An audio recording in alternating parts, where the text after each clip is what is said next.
we have the first part of an interview with Chloe Vincent herself, Natalie Roles.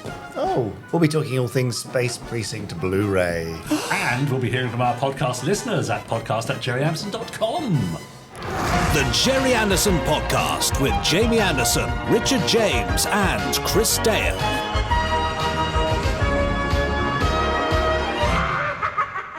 Pod 330. Yes. I'm afraid I have nothing to read for you this week. Oh, it's a shame. no. Having last week made our way through the Armageddon engine. Which was lovely. Yes. Wasn't it? So Yeah. most enjoyable. Yeah, but if you have any books for us to read, Podstrons, Yes. why not email us in at podcast@gerryanderson.com, suggest a book for us to read that you've really liked over the last few years of Anderson Publishing. The Titanic and Stratagem. Yeah, Oh, he's on it again. done it again. It's about that time where I start to get the urge to hear some Gerry Anderson news. Well, that's lucky because I've arrived here with some Gerry Anderson news. Here it is.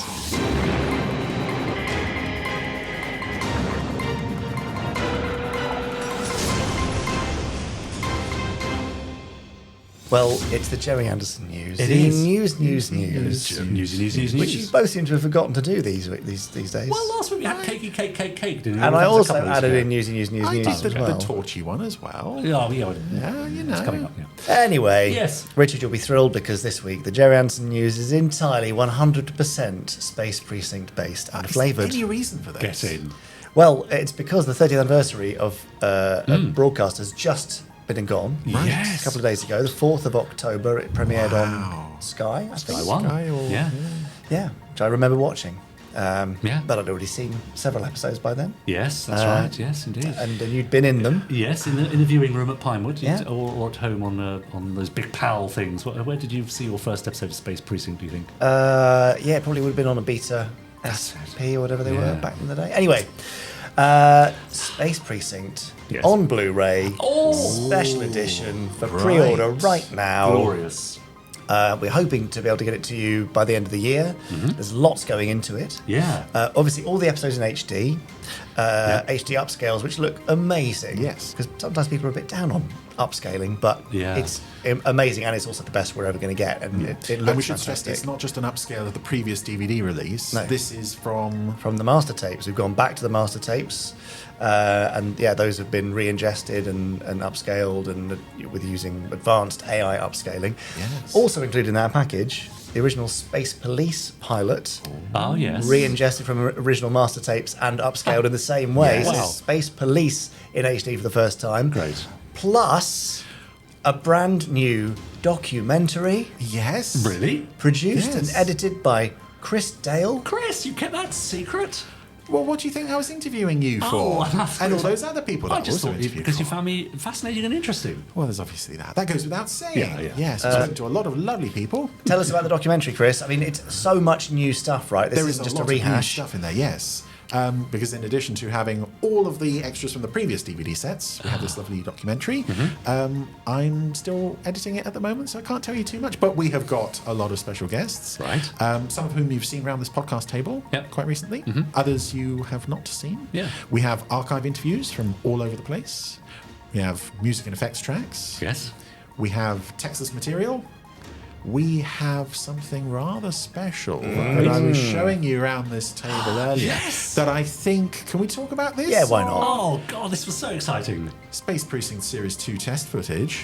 Yes. What? You may Unseen. touch me. You may touch me. There was test footage for a Series 2? Yes, well, you knew about that, didn't I you? did, The that's first true. I heard about that was in your book. And then suddenly, we're watching it. So this was long rumoured. After we finished on the first series, I began to hear rumours that Jerome Willis had been called into Mental Films somewhere to shoot some test footage using some new process that would ultimately be cheaper, but visually just as effective or more so, in an attempt to kind of cost, really, Yep. what it would take to produce a second series. Yes, and we've got that footage, and it's going on the Blu-rays, and it's only 3 minutes long, but Yeah. it's quite fascinating Yeah. in terms of what might have been. Yes. And it shows how close we got. We got a whole 3 minutes of Series 2. Yeah. The 100% of Series 2 is featured on this Blu-ray. Space Precinct Reloaded. Yeah. And it also shows how committed Jerome was to sticking with the project. Absolutely, so, yes, and Bobby there's is featured. more surprises to come, but that's the big one. That's very nice. But yeah, features special edition packaging, extra bits and pieces, all sorts of things. Yes. Still to be announced, but you can pre-order it right now and hopefully have it by the close of the year. But it's really lovely to be able to do it. Bear with us if we don't quite make it. No, Chris. Please, no. please be he's trying generous. to push out his deadline again. So yes, Great. there you go. Space Precinct, and also Yes. of a Space Precinct flavour. Well, don't sigh because this is your thing. Oh, are we talking about my new novella? We are talking about your novella. Tell us Excellent. about your novella, Richard. Well, this is very exciting. I can exclusively reveal now the title. Oh, what's the I title? don't think I've mentioned it before. No. Yeah. Space Precinct, Fight the Future. Ooh. This finds Sergeant Patrick Brogan living his life with the LAPD. What? A washed-up, rather overweight sergeant. At the fag end of his career, it hasn't gone great. His marriage is on the rocks. His children hate him. What? This isn't the way life should be. That's not Space Precinct. That's not the Brogan that we know and love. No. Turns out, he's living a life that was never meant to be. How does he get back on track? How do we recover the Space Precinct that we all know and love? Well, you'll have to find out by reading Space Precinct Fight the Future. I have to say also, a few weeks ago, I ran a competition here on the podcast for Podstrons to email me. You did. Answering the question, what does RSA stand for? Because we know that slow-mo is an RSA, a robotic secretarial assistant. And I have to say, all of those, I think there are 15, 16 people entered the competition. All of you who emailed and suggested or asked that I put your name in the book were successful. You're all winners. Congratulations. Each of your names is in the book, even the one that emailed me to say, could it be named after a dog, please?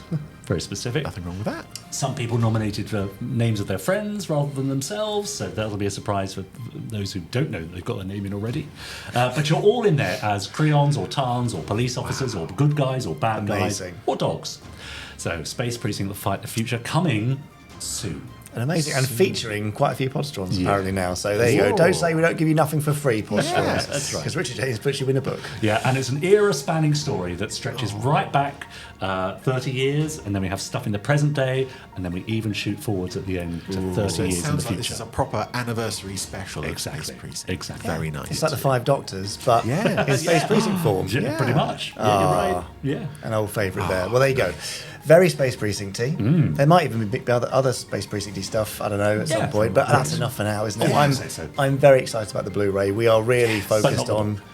Well, the book's all right. But just to give you anything tangible is really great. And, home entertainment and DVD and Blu-ray, the market may have declined over the last few years, but the collector's market and interest is still super strong. Yes. And we're very, very happy to make that kind of lovely package available to you. Yeah. And we've spoken to some lovely people who are just as keen on the series as we are. Yes. Or not, as the case may be. Right. Yeah. Yeah, most of them are. Yeah, It's lovely. exactly. Anyway, there you go. So you can pre-order Space Precinct Special Edition Blu-ray from GerryAnderson.com now, and the book soon. Good. Soon. Oh, that's enough. Sorry, I finished. Yes. When you're ready. That is the end of this week's Gerry Anderson News.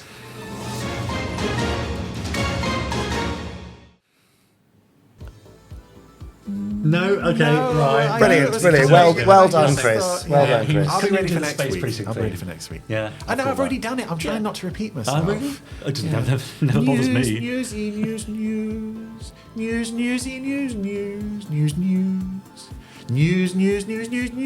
Should we just leave him to it? Oh, he's doing that. Let's go to my first. Let's move on. Interview with Natalie Roles, shall we? Yeah, let's go to Natalie Roles. Save us, Natalie.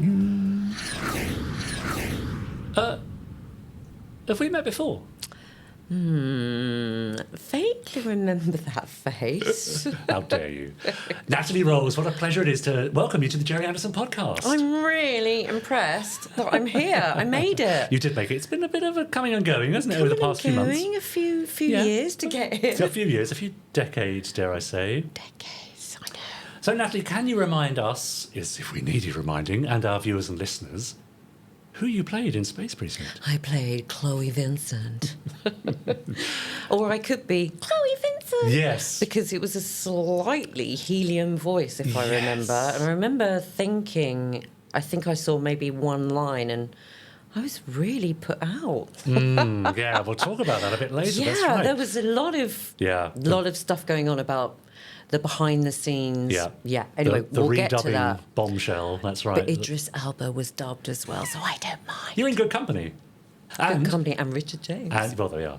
And I can assure you that we won't revoice you for this podcast. Good. All right? You weren't dubbed. Well, actually, as Commander, which is the evil alien that I played opposite you, I had no dialogue. So in a way, I wasn't dubbed.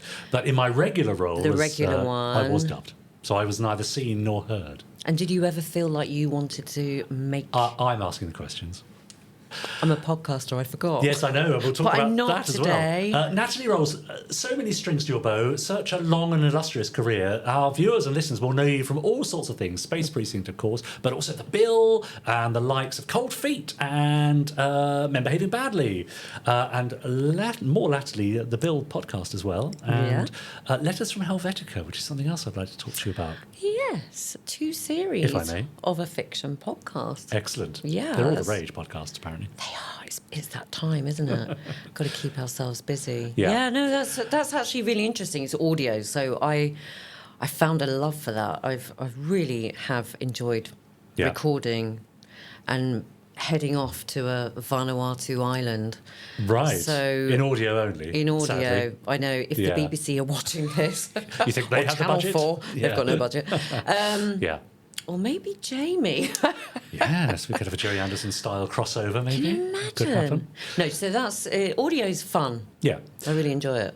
So we'll come up to your appearance in Space Precinct very shortly. But first of all, we play a little game with all of our guests. Oh no. Yeah, I'm afraid so. It's called Super Identification. I have a feeling you might do quite well in this, judging from the messges that we've. To everybody. Yeah, no. So I'm going to show you some very quick clips, and they are very quick, from each of the opening credits of every Gerry Anderson series. Okay. There are 18 of them. They're really quick, and I want you to shout out the ones that you know when you see them. No, it's going to be embarrassing. You ready for this? Sorry now. No. Here we go. Avengers. 1957. Oh, this is way back, isn't it? Of course it is. Number 2. Pass. Still black and white. Still early days. It's not Thunderbirds, is it? Not Thunderbirds. No. It will be in a moment. Oh, see, I don't know any of these. I wasn't born. Fair enough. Fun though, aren't they? Stingray? Oh, hold that thought. It's coming up, isn't it? It is coming up. Stingray. Yes. That's one. your first point. Got one. I think you might know this one. Of course I do. Thunderbirds. Yep. Oh, look. You might even know this one. I know the music. Yeah, okay. Who is it? It's Captain Scarlet. Good, I'll give you Oh, that. yeah. Followed by And the Joe 90. Mermatrons. That's a strange one. Not many people get that one. Don't know that. Into I like the live music. action, Gerry Anderson now.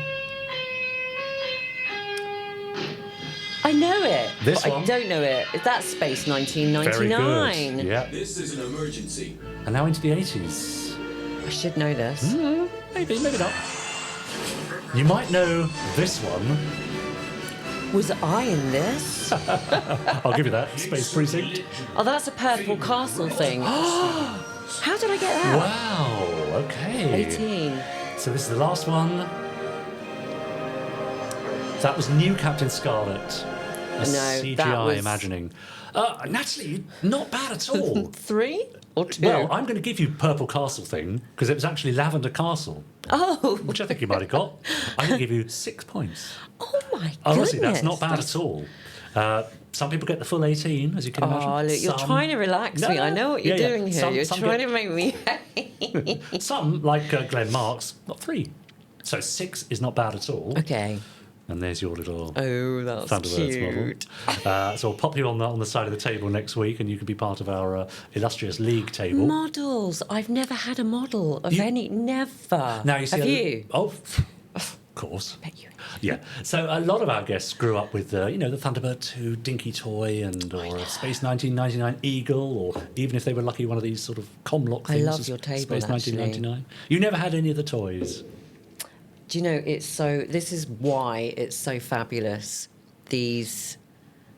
how they repeat in Yeah. time. So my son, he's got the Thunderbirds kit. Of He's course. got the lunchbox, he's got Oh, the whole yeah, thing. And a right. gorgeous friend of mine, she actually sent an eBay whole collection of Lady Penelope. Or I've got so many bits in a box somewhere. Yeah. He's past it now, but Yeah. it began when he had chicken pox. Huh.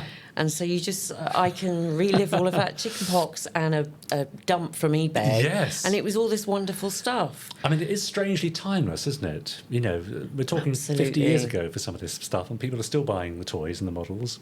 And also the DVD of Thunderbirds was on repeat. Oh, yeah, right. So not for me, for my son. Yeah. And that was that chicken pox idea, but it kept him immersed. Yes. And then he sat in a cardboard box for about 6 weeks, converting the cardboard box into a rocket, into so many different things, and it ended up as guillotine. Right. I have no idea where that came from. That was a very, very strange place very quickly. Let's move on. So now, what were you watching as a child? What inspired you on sort of TV and film, or what were you reading? What kind of child were you? I was a 70s kid. Yeah. So I grew up in that super free time. Yeah. It was summer all year, wasn't it? I remember. It was 70s? summer all year. They just never ended those summer breaks, did they? But it was certainly Space 1999. I remember. I can remember the opening sequence. Yeah, right. Barbara Bain. Yeah. Mr. Lando. He was, the whole that just got me. Yeah. So, but the puppeteering, all of that before, that got my imagination. Yeah, so for me, it was all part of growing up. Great. That was, Well, you've mentioned it there. Let's have a little look at some Space 1999. Oh, let's do it. Let's do it. Yes. Let's take a look.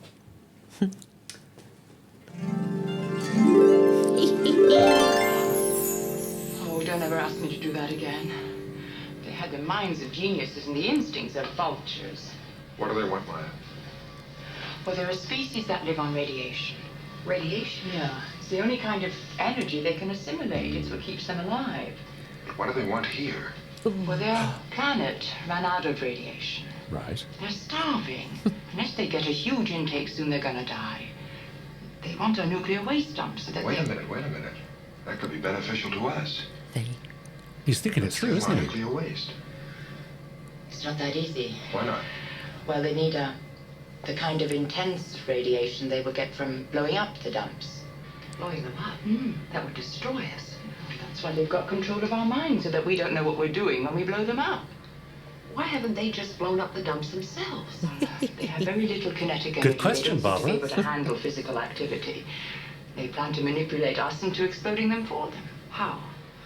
By making us think that we're doing one thing when actually we're doing something else. It's what they did to me in the Eagle. Wait a minute. Oh. Helen, Bartlett, and Ehrlich. Uh-oh. Trouble awaits. Oh.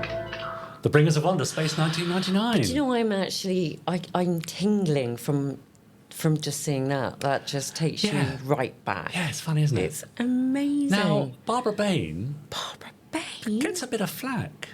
Did at the time in the press for her rather cool performance, shall we say. Are we surprised? And even now.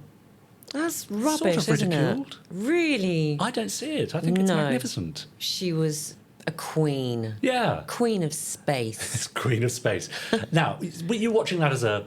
I mean, we're talking 76, 77, I think, so as a very young child. Did you make that connection that you somehow wanted to be part of that world in terms of being an actor, or was this a much later decision?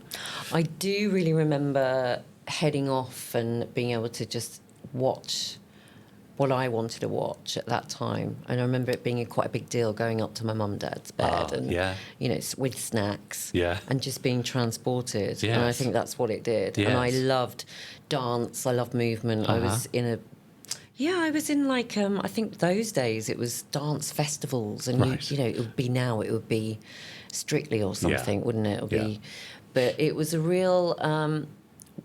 expression. I think we were much freer with expression around that time. Right. So, we were... I think it all helped. Yeah. My sister was a ballet dancer. She was a brilliant performer. Right. To tell stories in a ballet world. Yeah. But that didn't do it for me. I was much more... it was more energy and... And so when did that then transform into the idea of I want to be an actor? I think I was around 12, and I ended up following her to dance school. Yeah. And doing much more theatre. We had a theatre attached to our school, so when the holidays came along, we were allowed to perform and stay on if we wanted, which I always opted for. Yeah, of course. But if I wasn't doing that, I was usually working in my dad's garage, and that was a practical sort of life. You know, we would put things together and do jobs together. So there was a good combination of that and being quite down to earth. Like, you know, he would fix things. Yeah. Like my uncle, he still makes little bits for dolls' houses. So he would make the furniture out of something. Yeah. So, you know, it was a creative time. So I remember the 70s being quite creative. And if I wasn't chopping around on my chopper. Yeah, I remember it well. And not coming home till, you know, sun was down. We were out and about playing around. Yeah. Yeah. And did you then go to drama school or university? How did you have any training at all? I was treading the boards at 18. Amazing. So I was... Gosh. Yeah, we couldn't afford those things. We were just out earning what we could. Yeah. So dance, theatre. Yeah. I found myself at 22 really in a lucky position. And Clockwork Orange was being performed with Bono. U2 were doing the music. Yes. Arlene Phillips was doing the choreography. Yes. And it was Phil Daniels. Yes, for the RSC. At the RSC. At the Barbican, I think. At the Barbican. Crikey. So I ended up auditioning for this, and we had to do Shakespeare pieces for the audition, and I got in. Well. So, but it was really strange because I did 2 seasons there, but I didn't do any Shakespeare. It was that was something I had to change. So last year I did Shakespeare. It took you all that time. Woohoo! Right. Yeah. Wow, Yes. amazing. So it's it's been an interesting journey. I think us actors, Absolutely right. Yes. we find ourselves in these positions. Yeah. And it's like, where is this going to take us? We didn't know, well, you didn't know for sure that you would be wearing a mask. That's right. And then how many years later That I've been talking about it Yes, still. yes, Although still. I do like talking about it. No, you love Yeah, it. to be fair. Well, okay, talking of which, so we've mentioned your love of dance and your love of acting. Well, Space Precinct gave you the opportunity to combine them both. It came round Didn't full it just? circle. I like what you did there. Now, I've got a little trait here, Natalie, because as you've already alluded to, a great many of the cast were revoiced. But coming on the podcast, we saw a bit of an opportunity, didn't we? Yes. And you thought it would be rather fun to revoice Officer Chloe Vincent. She deserved it. I think she was... her voice was just not right. It was a helium Chloe Vincent. Yeah. I remember thinking that is way too high, that Yes. voice. So, we had a bit of a play. Yeah, a bit of a play. This is an exclusive to the Gerry Anderson podcast, the first ever screening of Chloe Vincent as she's meant to be heard. Okay. Let's watch this. Oh, no. There she is in all her glory. So funny. The club. This is considered a classic episode by many fans. Is it? Yeah. Why? Oh, there she goes. Here you are. The death look. Yes, I'm very good at that. No acting required. Oh my god. I don't remember them. Donna. You're up, Donna. I'll catch you later. So silly, isn't it? Funny. So funny. A really subtle villain dressed in black with a big collar up to Going his... through the red curtain. Yeah.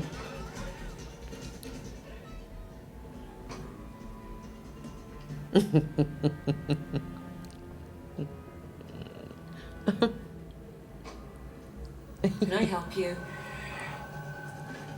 Please, hold it right there. I said freeze. Now put your hands up where I can see them. You're scared of me, aren't you? Walker, I got him. I've got him.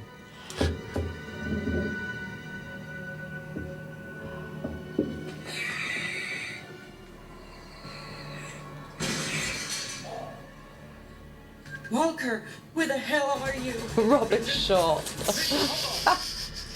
Oh. Damn it. Out of my way, police! Move, police! Oh, he was so nice. Yeah. Rolf Saxon. That's it. You keep following me around, don't you?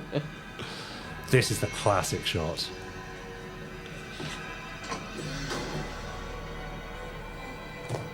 It's all over. What happened? What happened in those over. intervening seconds? Oh, he was so sweet. Another one down. Yeah.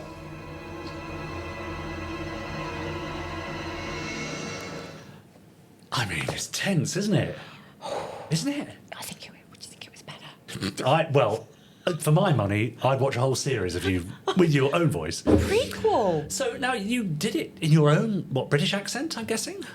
Do you remember? And you were revoiced American, bit or? foggy. Yeah. I think it was my own voice. Yeah. I don't remember that music either in the club. That Do was, you? That may well have been That added on. That was afterwards. added on. I do remember a lot of silent dancing. There was definitely. Now you've said it. There wasn't there? Yeah, yeah.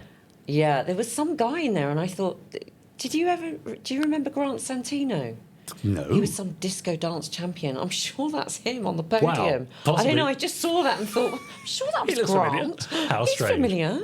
Rolf Saxon, you mentioned, who I've been in touch with actually about coming onto the podcast. I thought it would be great to have the three of us here today, but he's in the US now. And, Doing what's well, that very famous? Yeah, exactly. Yes, does come to the UK occasionally, so it could still happen. You know what? I think we should speak to him. Does A prequel with him, Walker and Vincent. Please make it happen. Yeah, absolutely. So they were obviously some sort of There partnership. was a good connection. Absolutely And because right. later on, doesn't it say about training school? She was at the same. So Chloe Vincent was at the same academy. As Simone Jane Castle, the Yeah. lead human female. Yeah, that's right. Oh, there's a whole thing there. Does They it feel like yesterday watching that back? Yes. It's weird, isn't it? Yeah, it's really strange. It's very odd. I can. I recall the mirror scene. Yeah. I can remember that because that looks pretty good. But Yeah. it wasn't like that. Yeah. There were just a layer of mirrors. Yeah. And then it was taken shot by shot. Yeah. Obviously, I didn't shoot. Yeah. Yeah. Yeah.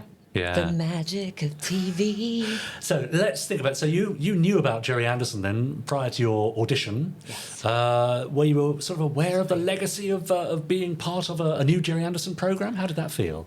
Really, like this is going up.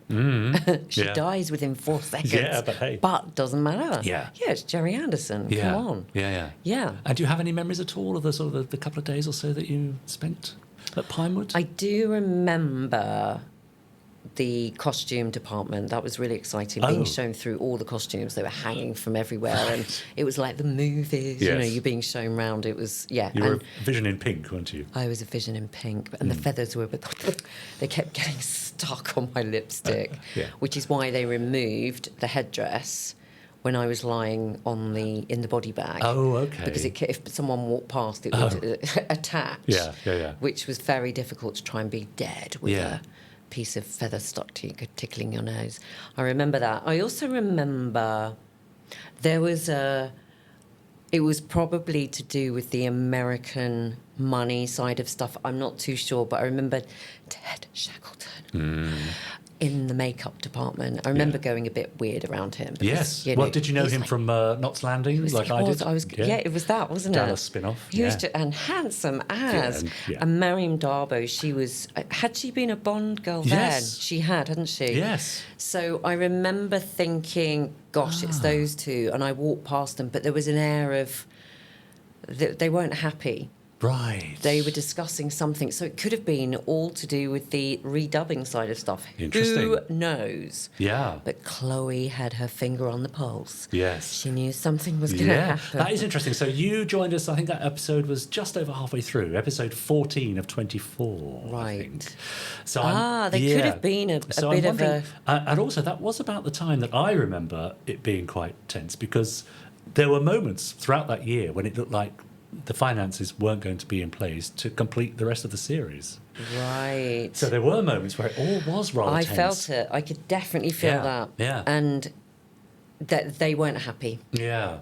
And do you remember watching the show as your episode, for example, or other episodes when it started to appear on Sky One first and then the BBC? I remember, because now you could just stream stuff, couldn't you, and play it back. But no, I think I missed it. I must have. That year was quite a good year, 95. Right. I was a good wine that year. Good wine. I was being booked all over the place. Yeah. No, it was. There was sitcom. There was. Men Behaving Badly. I remember going off and doing commercials. There was a film with Pierce Brosnan. Right. He was just about to be Pre-Bond. Bond. Amazing. No, it was a good year. So I didn't see it. And I think there may have been a video, because it was VHS. Yes. Probably. It was, I think my mum even recorded it or something. Yeah. Right. But I remember I wasn't too happy seeing not my voice. No. Now, it's sort of stipulated in just about every contract I've ever signed that they do have the right to revoice you, but you never think it's an actual possibility. And if they'd said, will you do an American accent? Hey, hello. Now, my wife Charlotte, who worked on the series, has a theory as to why this all happened, and she does actually blame Idris Elba. Oh. Well, she has a theory that back in those days, the early 90s, when the American producers saw a black actor with an English accent, they couldn't cope. They couldn't cope. They couldn't didn't deal think with that. he would. Yeah. How ridiculous. So that started, in her opinion, the whole snowballing effect, whereby you ended up with people doing, not even being asked to do an American accent, being dubbed into American. And also maybe time. Think about it with the, if they didn't know the end product while they were making it, they probably, there was, that's what you could sense. You could sense people weren't really happy. It was a strange... But 24 episodes, I thought it was more, actually. Ah, right. 24. Yeah. So 45 minutes. Yeah. So it's about 2.5 weeks per episode or so. Wow. Yeah, that's right. Back in those days when you had the luxury of time. The time. And rehearsal. Did you have any rehearsal? Do you remember? Yeah, I do remember having a bit of rehearsal. Sidney Hayes. Yes, the director. Yeah, because I went on to do CI5 Professionals. I think he went on to do that after. Yeah, okay, great. So I remember meeting him. Yeah, we had time. Yeah. We had a bit of time on the podium. Yeah, that's right. But you The don't podium. have a rehearsal as such. I mean, a short rehearsal, and then it's bang, you're in. Yeah. That's right. The technicals in a show like this are huge, so it's all post-production and that's where the money is. So you mentioned 95 was a good year. Let's have a look at what you're up to back in the day, shall we? Take a look at this. Oh, no. How do you keep up? I mean, computers seem to be obsolete by the time they hit the market. What? Bill Gates once said that if cars had developed so fast, you'd be able to buy one. Eating and acting. $25. Mind you, what he didn't say was that if you wanted to turn your headlights on, you got a message through telling you to turn the radio off first. I don't get it. Can I let you into a secret? Oh, Diane Parrish. When I said before that I was sorry that I hit you, I didn't mean it. You deserve that slap. I did. Did you? I did. That's okay. Loved her. I didn't mean it either. We laughed a lot. Really? Suzanne, hi. Was that Doctors or Holby? One of the Yeah, Doctors. I think it's Casualty. Casualty. Yeah. Holby. I think it's Holby. Is it Holby? Suzanne, Billy, what is this? who's the father of this baby? It is Billy's. I'm We're if- partners. Your partners? Is that what he calls you? Suzanne. Uh-oh. Naughty boy. What's going on with you and your partner, Billy. Get I her remember away this. from me. Please, you should Get leave. off me. Billy, who is she? His wife. Oh. I mean, the drama you've been through. Oh, I've been through so much in my Yeah. life. So, if I may say, a kind of a typical jobbing actor, picking up work here, there, everywhere, as you say, commercials and sitcoms and dramas Yeah. and the soaps and all of that. They were good. The 90s were good. Yeah. And what do you put that down to? Is it just luck and timing and right place, right time? I just think the 90s were a good time. A lot was being made. Yeah. And we had the opportunity to meet casting directors Yeah. in the room. Yeah.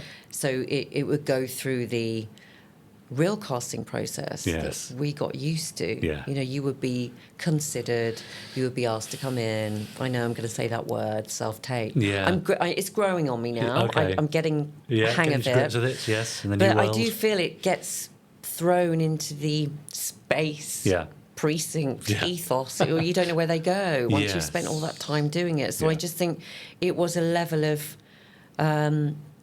real communication. You could go in and speak and be directed. Yeah, and actually build something of a relationship with the people in the room. So if you don't get this particular role, they might see they remembered you 2 for weeks later something for something else. And it was, you were in and out of Soho. Yeah. You know, right. in a good way. Yeah, well, quite. Well, let's hope so. Yeah, that's right. Now we'll talk about the bill next week. But I know that was a big part of your life for a while. 190 odd episodes, I think. I know. So over how long? What's that? A couple of years or so? No, was it every night? Coming up for 5 years by the end. Yeah. I know. Yeah. It was a great time. So the 90s into the bill, the beginning of 2000. Yeah, it was good times. Yeah. Good times. Great. As I say, talk more about that next week. But for now, you'll be delighted to hear... Well, firstly, you'll be delighted to see our Space 1999 lunchbox. Love that box. My boy's got the Thunderbirds one. The Queen of Barbara Space. Bain. I loved her. And in this box, we have lots of questions from our viewers and listeners. So let's do some this week and some next week. Okay. So if you reach inside there and just take 3 or 4... Might have to move that slightly. Okay. All of them? Take 3 or 4 for now, and then we'll do 3 or 4 next week. Okay. There we go. Perfect. 3. Great. John Reader, thank you. Hi, Natalie. If you were offered another part in the series later on, would you have taken it? Oh, a straight yes. Yeah, okay. Yeah, yes. Interesting. Gerry Anderson. What would you like to come back as, another police officer or an alien? Or how would you be under all the prosthetic mask work, do you think? Might find that a bit tricky. Yeah. I think, just NYPD up in the sky would just be the best job, wouldn't it? Yeah, it'd be right, wouldn't it? I think maybe Chloe's cousin. Yes. Well, they do a lot of that in Doctor Who, don't they? Bringing back the same actor, but saying they're a cousin or a sister or so on. We could do that. So I'll go with that one, John. Yeah. And maybe, if there was the prequel, obviously, Chloe would be back. Happen. I like that. Write it. I do like it. Nicole Hicks. Uh-huh. What are the differences between playing a guest part in one episode of something like Space Precinct and playing a regular part in a long-running series like The Bill? Good question, Nicole. Yeah. It's really difficult to make the most of something. You know, you've got a few lines, maybe 2 or 3 scenes, if you're lucky.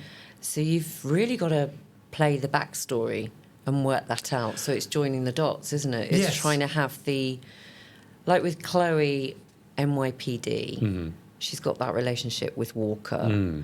So got to make the most of that. So you've got just a few lines with Chloe to make that sound real. Yeah.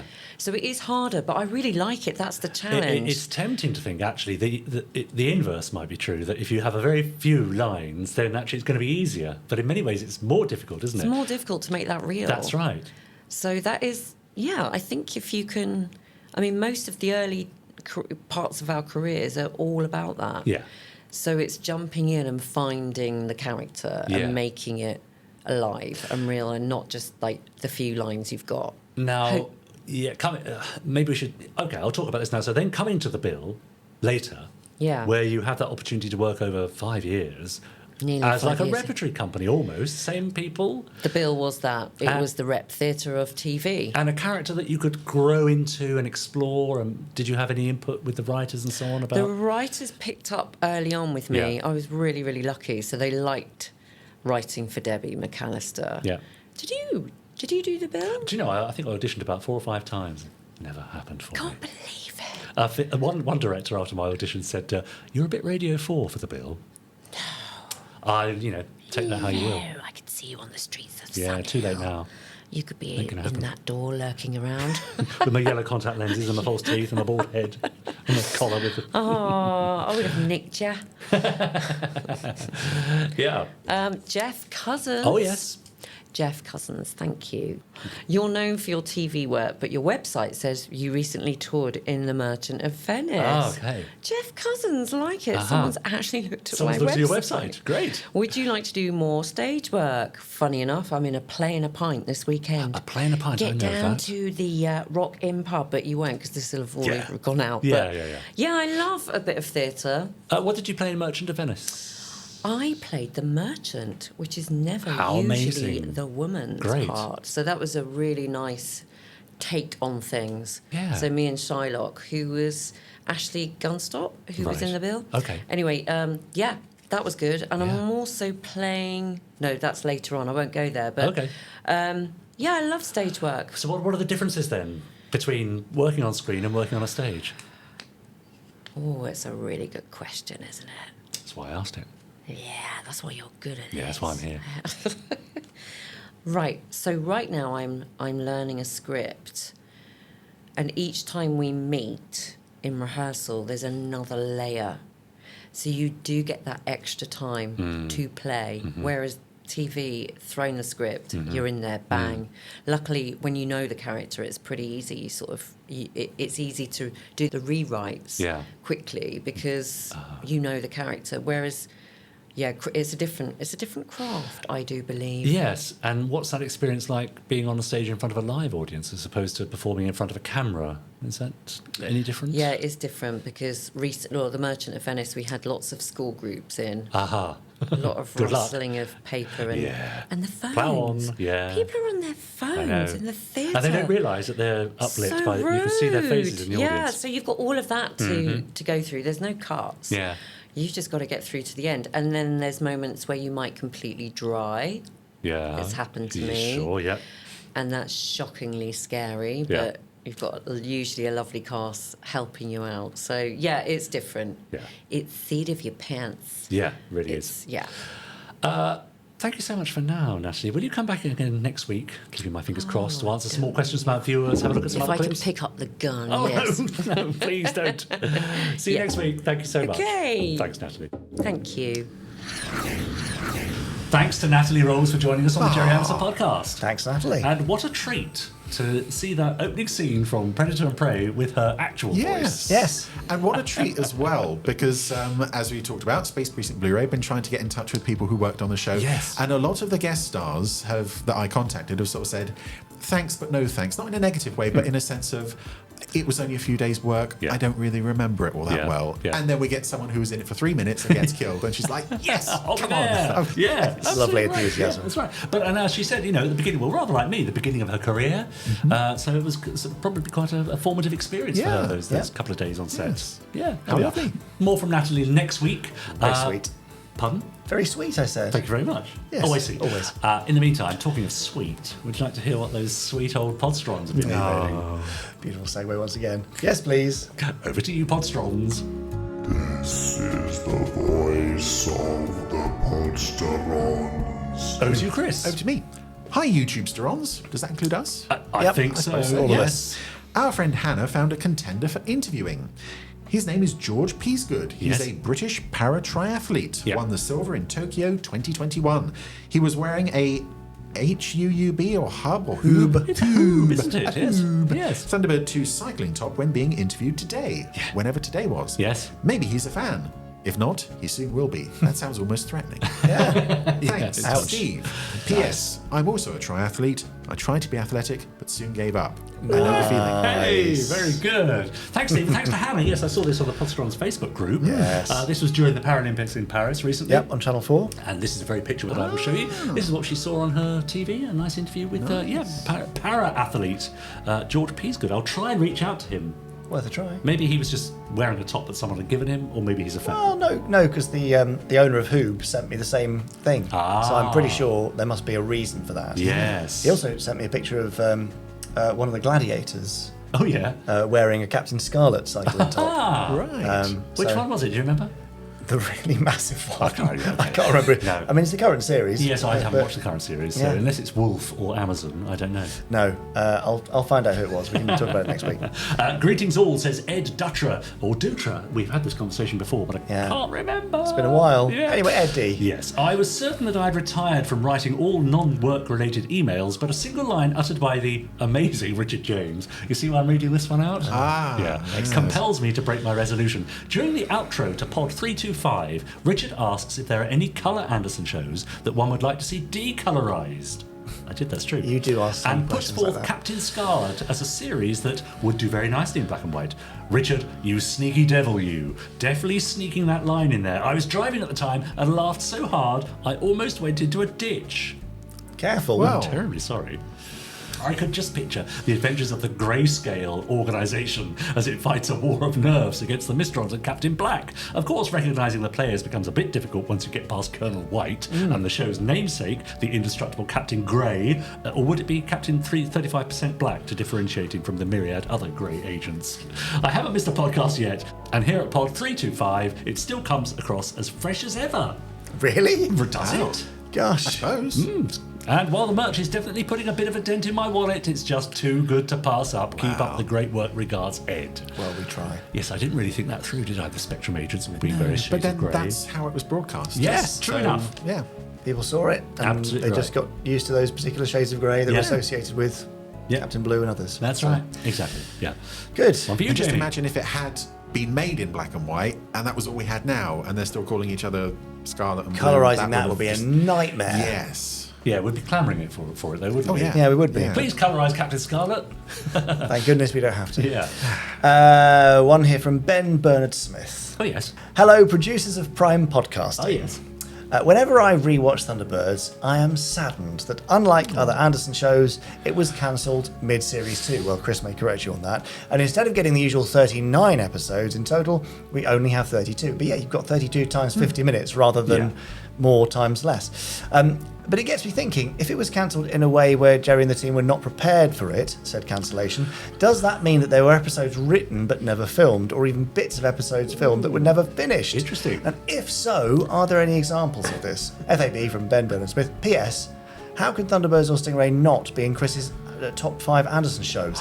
Insanity. Chris! I've just got a liking for that whole How dare you. Scarlet era into UFO aesthetic. You know, that's slightly more grounded, real world. Fair feel. enough. Okay. Yeah. I can't help it. Interesting question, though. Are there any remnants or snippets of a Thunderbirds series or stories that were never made because it was cancelled?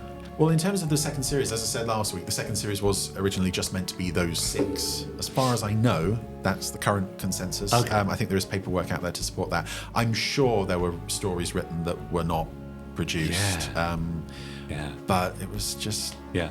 you know, that's how it went. Absolutely right. That's it. Exactly. Yeah. That'd be the same for all of the shows. There'd be unproduced, unfilmed stuff. Yeah, at least ideas or That's storylines right. typed up that were rejected, Yeah, I'm sure. But as with Nicholas Parsons' 4 for the Fall script. exactly. Yeah. But mostly now likely lost to time. Yeah. Unless, you know, but odd things turn up all over the place and They do will indeed. continue to do. But Yeah. Yes. who knows? Yes, Podstrons, if you find yourself moving house, check the attic. That's what I'd say. Yes. Because you never know what you might find Or up the there. basement. Yeah. Yeah. Yes. Or behind the skirting boards in your bedroom. Yes. That's right, exactly. All for now, keep your emails coming in, for goodness sake, because we'll be lost without you, Podstrons. Let us know what you think about the podcast. Give us your thoughts, comments, ideas, reviews of anything you've watched recently or read recently from the Gerry Anderson store. Have you been keeping up with the Stingray celebrations this year? And the Have you various- read The Titanic and Stratagem by Chris Dale? Let us know. Very good. Yeah, podcast@gerryanderson.com. 5-star reviews only, look. Yeah, okay. Yeah. Good All luck. right, Chris. Now, in the meantime, I think it's about time that we asked Natalie Roles to press the big red button and see what we get to watch on the Randomiser. Yes. Over to you, Natalie. It's the Randomiser. Are you ready? 3, 2, 1. Where's it going?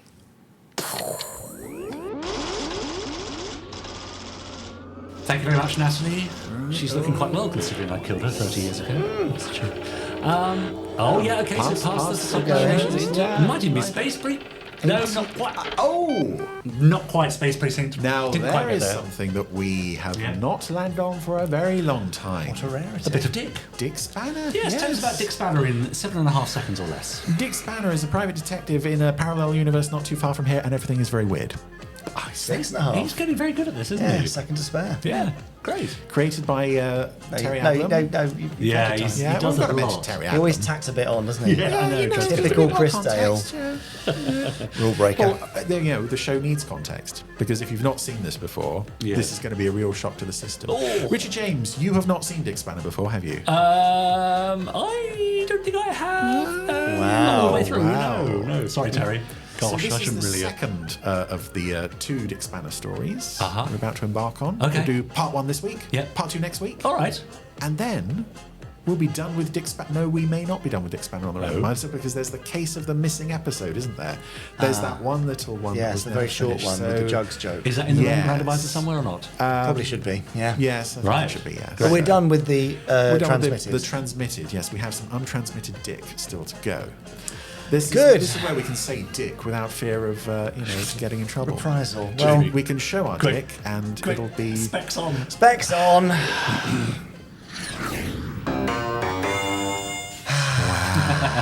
It's an homage to George Lucas. Oh, wow. Well, enormous homage. Fairly blatant, yes. But you very quickly get the idea that this is a bit of a jokey thing. Yes. Look for the puns. Dick Spanner. And the lovely Shane Rimmer. Oh, yes. I mean, I struggle to think of anyone else who could do this. I think Ed Bishop could because he'd done Philip Marlowe on Radio 4 as well. That was my last case. He's giving us a recap of what happened last time. And I think we saw Dick Spanner last on the Randomiser pod, I want to say sort of 25, 26-ish. Right. Wow. He was there in the early days, and he hasn't been here for a while. I mean, there are just so many visual gags in every shot. Every single frame. Some of them we can't even read out on screen. Yes. It's kind of exhausting. Yeah. But I used to watch this repeatedly as a kid, pneumatics of it at home in Dad's office, which I would just sit and watch. Yeah. Shut your face!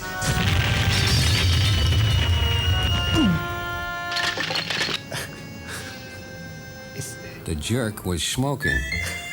That could ruin his health. Wow. How far we've come in 20 years since Stingray. Yeah, yes, yeah. This is not a derogatory comment at all. No. This comes so easily to Shane, doesn't it? Yeah. It's really lovely to hear it. Just completely unfussy, slow, lugubrious delivery. So all of those... His door is ajar. See? Every pun.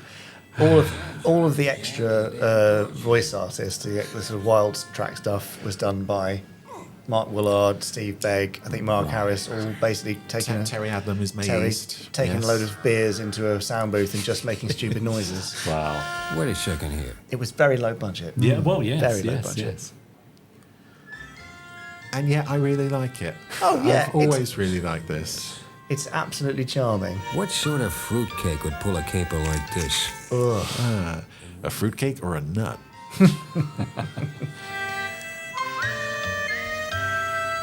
Strawberry. I was in a real jam. A real jam. Then I saw the writing on a wall. It was a writ. It's just first aid there in the background. Again, this is... I think I found this last time, talking about Dick, is almost defies analysis. Yes. Certainly it defies description if you're only listening to this on audio. Yeah. I did a drink. But you can see why it got something of a cult following. Oh, yeah. It was shown on... Was it Channel 4? Yeah, Network 7. Right. And it's got that subversive edge, isn't it? He said he used to be 8'3". Now he was 3'8". He brought along his kid brother, Tall Tim too. Oh, yes. Tall Tim had a piano land on top of him in the first story. So. Yeah. The long and short of it was, Long and short. we decided to hit the nearest bar. It's just relentless, and it's... The clairvoyance meeting cancelled due to unforeseen circumstances. It's all there. The classic, yeah. Tall Tim too wanted a short. Was that a tank that just drove past? I think it was. A rusty nail, literally a rusty nail in the glass. I mean, it just... Funded by a very pressing elevator. It seemed they owned a pet parrot, but the bird had flown. They said they dropped a writ if I helped find their feathered freak. Right. Okay. I told them I'd sleep on it. Oh, there he is. The man in the tank there's again. the tank. Of course. Strawberry jam was giving me the pip. But Oh, it's so bad. Just when you think there's no more jam puns. it meant going up to Ivywood. The Are You OK Tower? Japanese Roman Theater? The Brown Trilby? Yeah, a lot of movie references and classic Hollywood in this one. The corner of Sunrise and Grape. Oh, wow. Movie City. Timbuktu. Timbuktu. Donkey go-kart. Encore, Samuel. What a tearjerker. But I mean, it'd be interesting to know how many of these visual puns were in the script, or how many they kind of made up on the fly. Yeah. Yes. I bet lots were Mark Willard and Steve just messing about, making stuff up. I was about to leave when it hit. Certainly, I expect the alcohol played a huge part in the creative side of this. Yes. Being delivered by letter. Delivered by letter. Oh, as he rolls down the O. Oh, it's just... I could be in trouble here. The letter I was in didn't have no address. Yeah. You can see why the very short episode versions, as it was originally broadcast, would work quite well because of its relentlessness. But when it's all threaded together like this... Well, wasn't it on the VHS tapes, it was... The whole story was presented in one block, which was quite a lot to take in one go.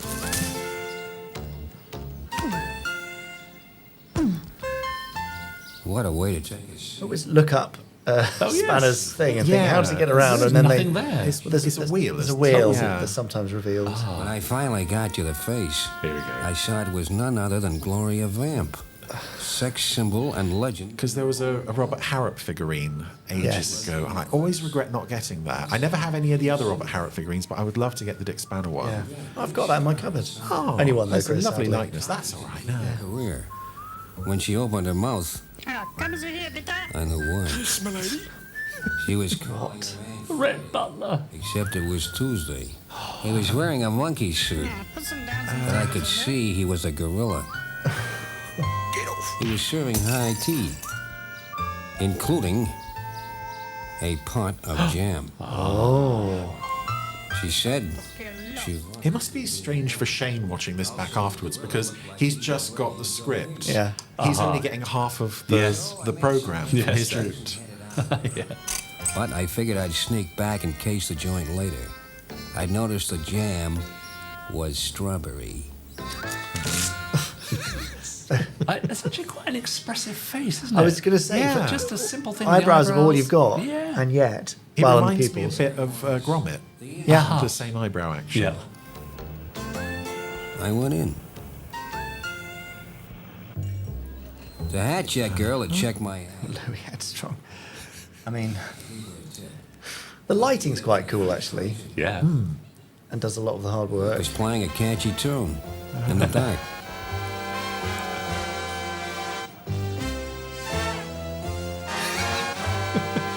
Wow. So expressive with his dancing there, with that one hand. Warner Douglas Sandbanks Jr. and Hair Oil Flynn.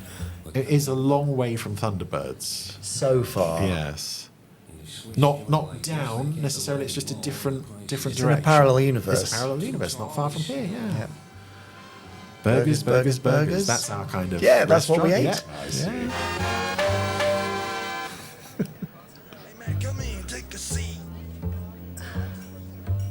I asked him to tell me more about the missing parrot.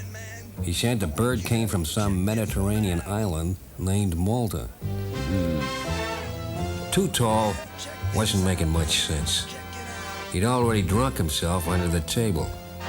It was around that time someone put the finger on me.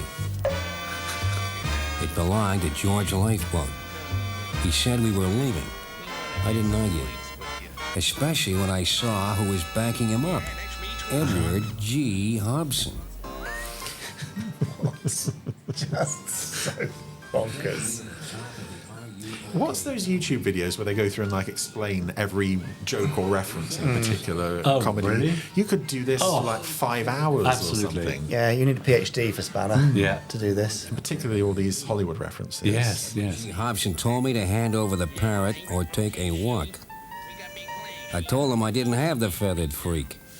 George Lifeboat said, "You dirty rat," which was way out of character, and I was getting pretty edgy. Pretty edgy. Edward G. told me I had a choice. Right, it was Hobson's choice. So, I made another dumb move. I jumped. Wow. I was walking all right, on air. Has he got the parachute this week? Yeah, the Zippo parachute, maybe. Normally got something unhelpful in the pocket. Yeah. My old stuffed moose head. Right. I hadn't seen that for years. What a way to drop in on Movie City. One thing for sure, I was about to make a big impact. The ground was coming up fast. Looked like a pool. I was about to make a big splash. I felt pretty drained myself, but I'd had a lucky break. I'd landed on my head. What do we think of the music? The same tune playing It's a over little and over and relentless, over. isn't it? Yeah. Yeah. Place of residence. But of course, not designed to be heard like this. Yeah. Was really designed to. Just for 5-minute blocks, Yeah. it's fine. And then they normally have different music for the bars and stuff. Yeah. That kind of There's a little bit of ragtime-ish. variety. And a pot of strawberry jam. Oh, that's strawberry jam again. Jam. Oh, terrifying. Yeah, a lot of the human characters are quite disturbing. Yes, aren't they? What are they made of? They're like sort of papier-mâché almost. Yeah, it could be. Yeah, I mean, Richard Gregory bought. There was the one character that was basically Dad Yeah, that he right. rescued. And I'm sure it was foam rubber, but they were kind of coated Yeah. to give that shine. I decided to head back to the big pair. So it's sort of like a deliberate look, isn't it? Apparently so, yeah. The city was sleeping. It's just it moves so fast you can't even see all the gags. Yeah. That moose head is so creepy.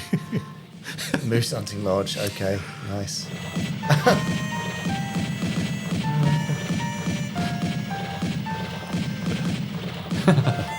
Damn. I forgot to remember it was the hunting season. I mean, maybe take the head off? Yeah, he can't. He tried. Yeah. Are you bringing logic into Dick Spanner? What's wrong with you? How dare you? Then I was caught smacking the beams. Ooh. Made my eyes water. Here we go. Now there was a patrol car from the 16th. Lieutenant O'Grady. Uh-huh. So, I was back in the old Fuzz Palace. But at least I'd managed to lose my head. O'Grady was grilling the moose. I settled for a snack. I didn't much care for grilled moose. I asked the lieutenant what the charge was. He said 2 bits for the pie. The coffee was on the station house. I love that his head is just a chin. Yeah. O'Grady was losing his cool. Then he went hopping mad. Literally, yeah. When he picked up the pie, I figured I knew exactly what he had in mind. I was right. It was custody.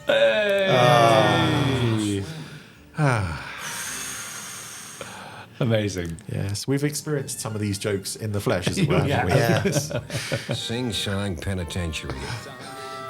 Cell Block 8. So like 8 rather than H. Nice. Up here, the singing was off key. I was on tone deaf row. I mean, this is Christmas cracker jokes territory, isn't it? Oh, yeah. He was a 300-pound lush. It's very Terry. Trying to dry out. It was driving him up the wall. It is just what makes the people who made this show laugh. Yeah. And to hell with anyone else who Yeah, would have to they watch just it. messed around basically. Yeah. That's when I made another dumb You're never alone with schizophrenia. I decided to go along with a jerk. The fat slob must have had help on the outside. It looked like a good scam.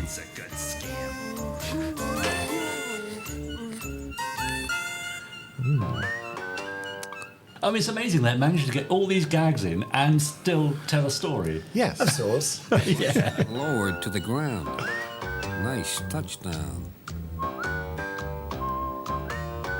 The irony there. The plan had worked out like a dream. You can kind of sense in these compilation versions where the cliffhanger is because Yes. Dick is always falling every 5 minutes. He's Yes. falling out of Going something. down here. Yeah. Not yours personally. Let it go, you Dumbo Jumbo. Jumping Jehoshaphat. What the hell was this? Too much weight in a damn crate. The woolly pulley, that'd be Mark Willard. There you go. Uh-oh. Look out. Right. Hell's bells. I was taking another nosedive. So what else is new? There was only one thing left to do. I need help! But no...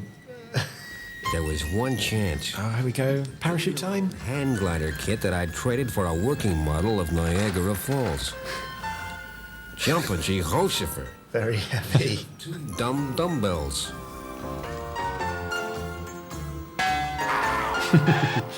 Made sense. The crate and yours personally now balanced out. Okay. It was still one hell of a drop, which left me hanging on in there, I guess. What's that? The bulls had spotted me. Oh, right, yes. You'd start pumping lead. Some choice. The guard broke my fall. And considering this is like really the first major attempt at stop motion in the Anderson universe, I know they did some in Terrorhawks for some effect shots. Yeah. This is for its time pretty good. They poured a lot into it. Yeah. With what I would guess are very limited resources. A tiny, tiny budget, yeah. I'd be really interested to know what the budget was per episode. Yeah. Well, I'm sure Mark Willard told me before, but it was a real impossible level of budget. I'm sure. It was basically the crew has been hired for Terrorhawks and kept on for Space Police. Yeah. And now there's this. Oh well, we might as well stay on and just do it because it's better than doing nothing. Yeah. On the other hand, they might figure out the way I was figuring. And yet this is on the way to then producing, famously, one of the most expensive TV series of its time. It's so bizarre, isn't it? What a journey. Yeah. Vacuum cleaner fight. That meant they'd be watching the... Suck Biff. Yes, a running joke in this series since the first episode. Only time you see a woman hoovering, she's going to get eaten. Okay. Be alert, we need more alerts. Literally just scrawled on the... A figure was standing in the door. Ah, yes, this is Terry. Oh. And what a figure. I recognise him now. The East, of course, yeah. May said she wanted to come back up with me to Ivywood to try and break into the movies. She planned to change her name, call herself May South, give her career a new direction. Oh. So relentless. There's something very Janice from the Muppet Show as well about the look of May's face. Jack Palance. Jack Palance. Alan Boy. One of the all-time greats. Remember that one? Remember the closing scene when the cowboy rides off into the sunset and the kid calls after him, "Come back, you creep." Not a dry eye in the house. But I was here on business. Tall Tim, too. We've exhausted the jam puns. Let's move on to orange. Squash, yeah. Wow. Yeah, the Ivywood Basin. The music buff's mecca.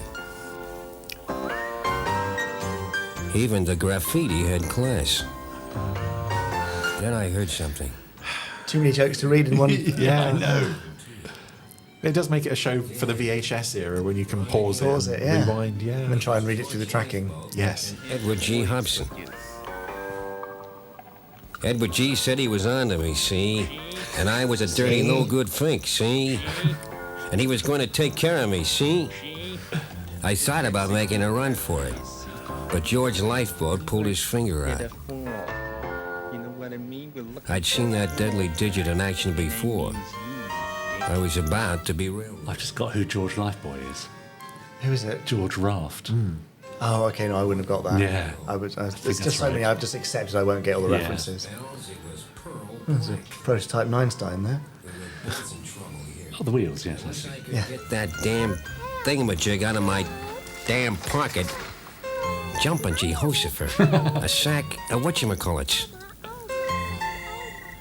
I couldn't believe it. It was night. At this time of day. This time of day. That was funny, to be fair. Yeah. Oh, could this be a cliffhanger? Yes, I think so. Oh. Hollering, but I was going to get it first.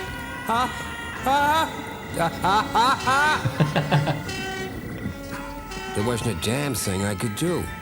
I just hoped May wouldn't take it too hard. At least it would be quick. It sounded like an express. What the hell was going on here? Someone had turned on the light. The daylight. Jumpin' G. Hosifer. It was Eric Von Stromberg. It's a film. Right. Director and agent of the stars. Well, this is quite a dramatic stunt there, getting that little figure to Beginning to dawn on me. untie her. A motion picture. The smart ass I couldn't place was lighting. Wildman Carew was handling sound. I'd been set up, but why? Eric Von Strongbow had invited me back to his place of business. He said he liked the way I acted scared. He asked me to take a seat. I said I'd prefer to stand. I could see the manhandles. More gags. Claude Squalls, little Shirley Pimple. Claude Rains. Shirley Temple. Told me he'd like to represent me, but I'd have to lose some height. Oh, was that a picture of Gerry on the wall there? Yeah, just behind Dick. Yeah. Dad's autograph picture from the 80s there.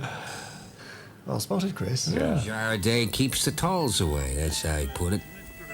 Hell's bells. It was strawberry jam. I said I'd consider his offer. Another dumb move. I finally caught up with Too Tall Tim. Now, what's the Brown Trilby restaurant? What's that a pun for? Is there a black hat or something like that? Brown Trilby. Yeah, the joint was really... Maybe our Podstrons can help us explain some of these jokes, please. We're not getting any. Behind the brown door. Too Tall was trying to pay his tab, but he was a little short. Hey, it was Gary Barrelmaker. Played the marshal in High Midnight. Yep. Very good. Then a couple of gorillas tried him for size. I guess he didn't measure up.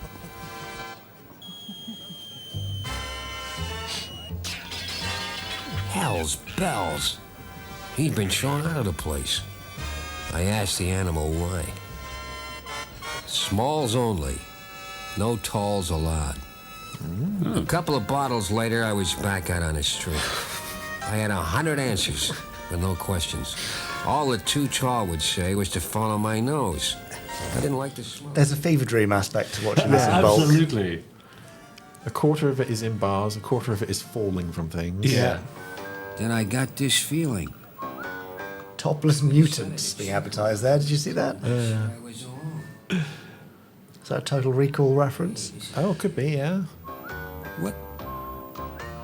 I'm sure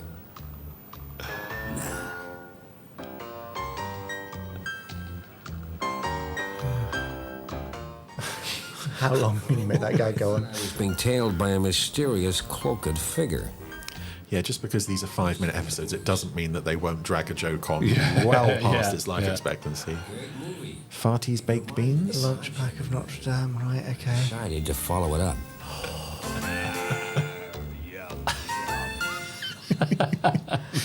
Me to this roof. Of course. Oh, a high place again. Yep. It was pretty dark, but there was something down there. The ground. When I heard it. Jumping. Different music for a moment. Yes. It was a mysterious cloaked figure unzipping his cover. Oh. The smart ass looked like something out of a 4-penny opera. Schmuck the knife looked ready to start cutting. Schmuck the knife. Schmuck the knife. And off he goes again. What's in his pocket? Yeah, you guessed it. Another case of the falls. But maybe. At least they know, like, it's knowingly done. Yeah. Third time's a charm? No. Nailed by my own hammer. By the looks of what was coming up, I could be in for a cracking time. Mm-hmm. Oh! There we go. How's Dick going to get out of this one? I mean... Wow. Wow. I mean, to be fair, it was never meant to be watched in this format then, is that right? Yes. Well, no, it was broadcast like this. In full as 25 half minutes? hours on repeats because it was so popular the first time. Yes. Yeah. But I thought they did the 5 minutes within Network 7 and then repeated and then there were it. separate repeats. Yeah. On like Sunday evenings or something. Oh, I mean, I loved Expander, but not presented in that format. Yes. Yeah. I mean, well, we could have done 11 weeks of 5-minute installments. I think we should. Maybe we should have done that, actually. all respect to Terry Adlam, everyone who worked on the show, Yes. of course. That's a very different kettle of fish to what we used to, isn't it? Yes. Yeah. And I love the segments. Your hair is actually so well done. Yeah. I've been through the wars. It's a shocked kind of.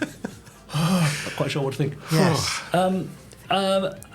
I mean, it's We can't do marks out of 5 because really you need to get the whole story. So. Yeah, sure. So we'll Do we leave that until next week? Yes. It's in and of itself, isn't it? I think it's fair to say. Yes. And we know that it was made under, lots of constraints budget-wise, but that certainly didn't limit their imagination. Oh, did no, it? God, no. They threw everything at it. It's crazy. Yeah. And so full of love and puns and visual gags, and they've gone over and above in so many areas. And I suspect your dad wasn't looking too closely over their shoulders saying, no, you've got to do this, can't do that, can't include No. this. There was a lot of freedom on that show, I think, Yes. clearly. Yes, but I recall watching the Umatic versions where it was each episode was top and tailed with the credits, and then there was a period of black, and then we're back to it. And I'm sure as a kid I stopped it, paused it, restarted it. Well, Podstrons, you'll be glad to know we'll be watching part 2 of the Case of the Maltese Parrot next week. Yay! Something to look forward But to. please join us anyway. Yes, do. Because we'll also have the second part of my interview with Natalie Roles. We will have some more emails from our Podstrons and some more news.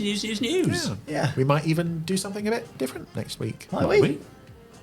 We might. Okay. What's he got planned? I've got no idea. We'll find out. See you then. Bye. Bye. 5, 4, 3, 2, 1. Let's get started.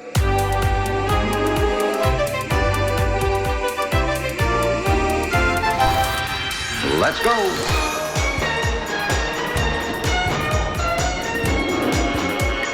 Spectrum is green.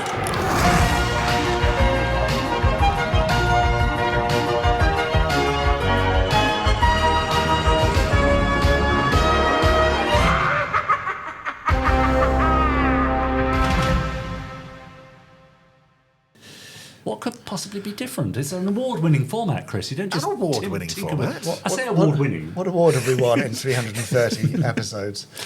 What I mean by that is we could potentially have won awards. If we made them up and Yes. gave them to ourselves. What are you thinking of changing then? I'm not thinking of changing it. I'm just thinking of something we might do next week. Okay. Yeah. I can't wait. Nor me. Bye. Bye. That was an Anderson Entertainment production.